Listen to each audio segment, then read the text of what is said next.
So the next slide, just a little bit about the park itself. It is a city park, right? So it still belongs to the city of St. Louis. It is their property. Forest Park Forever, who I'm employed by, is a non-for-profit. We're a 501c3, and it was created by some concerned citizens back in the late 80s about the state of the park, mainly folks who lived nearby. And so because of that, we've developed really a P3 partnership with the city of St. Louis and their Parks Department to help maintain and to kind of implement, the major projects in the park. You can see it there. I mentioned before, it's 1,300 acres, slightly larger than Central Park in New York City. For reference, we get about 13 million visitors a year. You can see some of the other statistics there. We have 3 playgrounds, and I'll touch on that a little bit later. And so for a big park, we have all these different facilities. We also have a lot of open space, forested land, savannas as well. The big 5, as we call them, are in the park. That's the zoo, the art museum, the history museum, the science center, and the Muni. The first 4 are all free. They're all supported by a local property tax in the St. Louis City, St. Louis County. And so admission to those museums are all free. The zoo and art museum and science center are really world class. And so that really helps the park because it does bring in a lot of folks to the park. And the spinoff of that is just interest in the park in general. So a little bit about Forest Park Forever. Again, we are, the next slide, we are a non-for-profit. We have a very good, close working relationship with the city Parks Department. I don't know if you have a similar scenario for some of your open spaces or public spaces there in Salt Lake and Salt Lake Valley.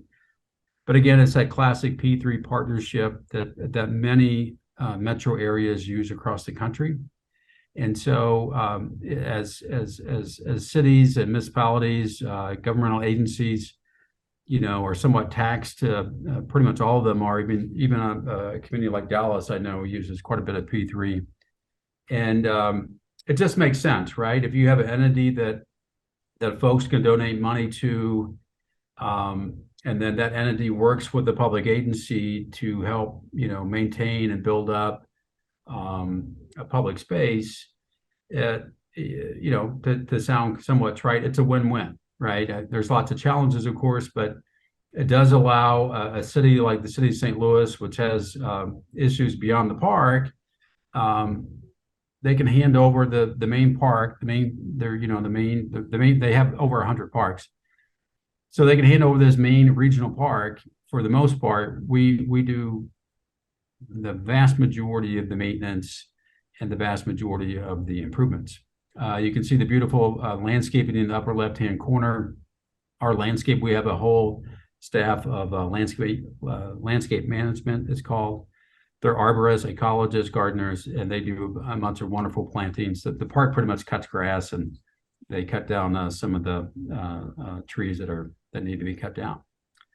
Major projects, we've done the boathouse, you see in the middle on the left. We've done the Grand Basin. We see the folks down there with the yoga and the kayak down below, the wayfinding system, the waterway system, the trail system.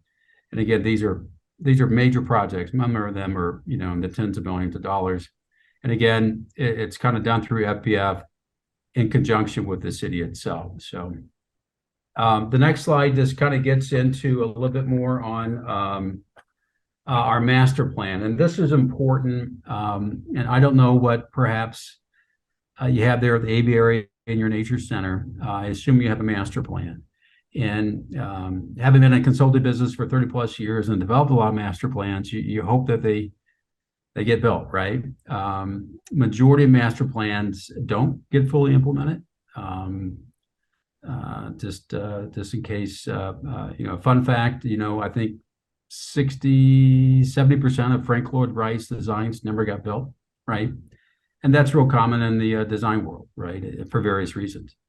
So the master plan that we have, the park was founded in 1876. And of course, there was a small master plan then. It kind of evolved along with the World's Fair and other things. In 1995, a major master planning effort was done. And then as part of that, there was a process as far as how projects would get implemented, through the subsequent years, right? And so there is an advisory board, and then there's a 9-step process. So any of your major projects, like Pagoda Circle, which you see in the kind of the middle to the left there with the bandstand now on the island, when that renovation was done. Central Fields, when you see the balloon race there in the middle right, or Aviation Field in the lower right. Those all had to go through a master plan approval process, and so our consultants and others would have to come before the board, and then it's the board's job to make sure they adhere to the master plan. There is a waiver process, and this is mainly for larger projects. But of course, the intent is there's a sense of checks and balances that you adhere to this master plan that everyone's agreed to. And for the most part, it works fairly well. On occasion, various projects don't get approval at the various 9 steps, but that's good sometimes, right? It's a way to kind of get them to look at things when it comes to, code, liability, maintenance, the intent of the space, that kind of thing. And so I'm assuming then with the aviary and your nature center, you have that master plan that helps to guide some of these decisions as you go to make improvements. But as we get into kind of the project towards the end, I will mention that all master plans evolve and all spaces evolve based on the usage, right? And how well they are serving the public and serving the users. So, but I bring this up, it's very, very important as far as our master plan. If you don't adhere to the master plan in Forest Park, you're not going to get very far. So, okay. So a little bit about then on the project itself as we get into some of the programming. If you go to the next slide, there it shows the park aerial view. You can kind of see the big 5 that I called out before. You can see how it sits in the middle of the city. To the east or to the right is WashU Med Center. You got the Central West End, which is a 19th century urban neighborhood, a little more high-end, a little more higher income. Washington University is over on the northwest corner. On the south, you have Dogtown, which is where our Oakland playground is. And that is more of a working class neighborhood. It's the traditional Irish neighborhood of St. Louis. A lot of Irish bars, and they have a really good St. Pat's Day parade. But you see the playscape there right in the middle, kind of called out. We'll get into what it was prior to the improvement. And then you can see Oakland Playground, a much smaller space there just to the lower left. The park is bordered by Highway 40 or I-64 on the south end. And then the main entrance that most folks come into the park there is kind of hidden by my Oakland Avenue Playground label, but that's Hampton. But that would take you directly to the playscape site. So, okay, a little bit on programming. And I will try to keep us on track here as far as timing. So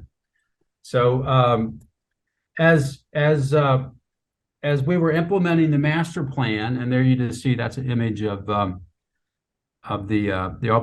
nature playscape, and kids enjoying it, families enjoying it. Very, very popular with young families. So the next slide gets a little bit into the nature deficit disorder. And I'm sure this has been discussed perhaps today at your symposium, and then if not at other instances there at your facility. But I want to belabor it. But I mean, it's a very common thing that I think a lot of folks see.